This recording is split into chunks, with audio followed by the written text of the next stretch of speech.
Hey, salut Martin! Salut! Ça va bien? Ça va bien toi? Oui! Écoute, on a fait un bijou ensemble. Oui. Superbe bijou. J'aimerais ça que tu me parles du contexte de ce bijou-là. C'est une idée que j'avais eue pour Big Brother Célébrité. Oui. Je voulais avoir un bijou qui allait me rappeler ma famille, ma femme, mes enfants. Donc, suite à un brainstorm avec toi, on a fait ce magnifique bijou-là, Oui. qui est dans le fond, qui est une rose des vents. Mais au lieu que ça soit nord, sud, est, ouest, ben c'est les initiales de ma femme, de moi puis de mes enfants. Oui. Donc, symboliquement, c'était comme ça me guidait à travers toutes les tempêtes que j'aurais pu vivre avec Big Brother. Ça me ramenait tout le temps à ah ouais, c'est pour eux que je joue, change pas tes valeurs dans le jeu, ramène-toi parce que Big Brother, je le savais pour avoir parlé à d'autres célébrités qui avaient participé au jeu, t'oublies ta vraie vie. Ça devient ça ta réalité. T'es comme dans un univers parallèle. Puis c'est le fun parce qu'en fait, ça prouve que le bijou surpasse en fait l'objet. Ah oui. Ça devient vraiment quelque chose qui est émotif, qui t'accompagne, qui Ouais. fait partie de toi. Puis ça me donnait aussi le... J'étais pas tant un gars de bijoux. J'ai toujours voulu avoir des bijoux, mais j'étais comme, qu'est-ce qui est beau? Qu'est-ce qui est à mode? Je sais pas qu'est-ce qui est vraiment à mode pour les hommes. Je voyais qu'il y avait beaucoup de gars avec des pendentifs comme ça. Je fais comme, mais tant qu'à avoir un pendentif, c'est comme un tatouage. Personne ne peut trouver ton tatouage laid s'il y a une signification pour toi. Ben oui. Mais là, mon bijou, c'est mon bijou, c'est moi, ça représente... C'est moi avec toi qui l'a créé, donc ça amène une valeur différente à un bijou. Puis après, je ne savais pas, elle m'a envoyé des images en 3D par ordinateur du pendentif. Et là, il y a beaucoup de détails là-dedans. Mais je pouvais choisir, est-ce que je veux les picots, je veux pas les picots, je veux-tu les lignes sur le côté, à quel point je veux que ce soit le relief. Tu sais, il y a les livres dont vous êtes le héros, mais là, c'était le bijou dont je suis le héros. Je pouvais faire tout ce que je voulais avec ce bijou-là.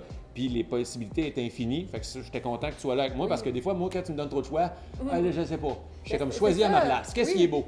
C'est important de le voir parce que c'est quand on le voit en 3D, cette étape-là, vraiment, c'est l'étape cruciale où tu fais comme « Wow, OK, tout ce qu'on a dit, tous les détails qu'on a infusés dans le bijou, bien, voici ce que ça donne. » Puis là, tu peux vraiment dire « Ah, ben j'aimerais ça changer un petit détail, changer ci, changer ça. » Ou « Regarde, c'est parfait, je le vois, je l'adopte, c'est ça que je veux. » Ouais. Puis après ça, on passe à la prochaine étape qui est la production. Puis aussi d'autres petits détails comme la chaîne, par Oui, exemple.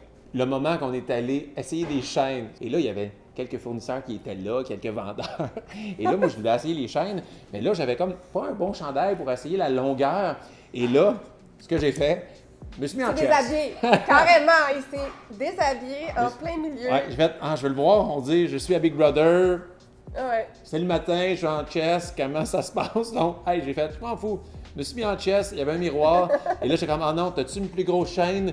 Et là, hey, j'essayais des chaînes en chest. Il y a du monde qui rentrait. C'était à Montréal, me semble. Puis on était comme, allô? J'étais comme, ouais, non, celle-là, je suis pas sûr. C'était. Ça a duré longtemps, là. Ça n'a pas été comme une seconde, j'enlève mon T-shirt, je le remets. Ça a été plusieurs minutes. Mais je veux dire, j'admire ton aisance. Puis surtout... que mon aisance. Je pensais qu'elle admirait mon chest, elle admire mon aisance. Chaque petit détail. Tant qu'à faire un bijou sur mesure, c'était vraiment sur mesure. Oui. Au poil près. Oh.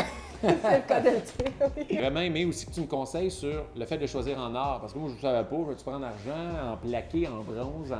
Tu me dis or parce que c'est plus durable. T'sais. Oui, bien c'est ça, exactement. Puisque c'est un bijou qui était voué à être gardé longtemps, peut-être même à être légué plus tard, mais surtout c'est au niveau de la durabilité. L'or, tu ne te trompes pas, il dure dans le temps, qui est beau, qui reste beau aussi, donc il ne va pas s'oxyder, il ne va pas t'éteindre, donc il n'y a pas de plaquage, c'est vraiment parfait pour ce type de bijou. Un des avantages aussi de faire affaire avec Véro, c'est qu'on achète des bijoux qui sont québécois. Ouais.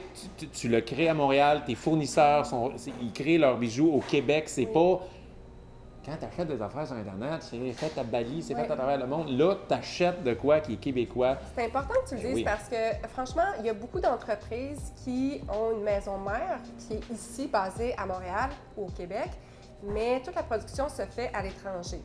Nous, on est vraiment basé à Montréal, on a un atelier, on crée tous les bijoux sur mesure, sur place. Et c'est une valeur qui est importante parce qu'on peut faire ailleurs, on va sauver des coûts, mais l'important, c'est de faire rouler l'économie ici. On a du talent. Le talent est incroyable ici au Québec. Et on a des joailliers qui sont, ceux avec qui je travaille, c'est les meilleurs, franchement. Donc, oui, c'est vrai, c'est un bon point, ça. J'ai un bon point. un collant dans mon cahier. Oui, un petit thumbs up ici. Fait que, vous êtes sûr, vous voulez pas que je me mette en chest, qu'on voit la longueur? Ça va être correct, Martin.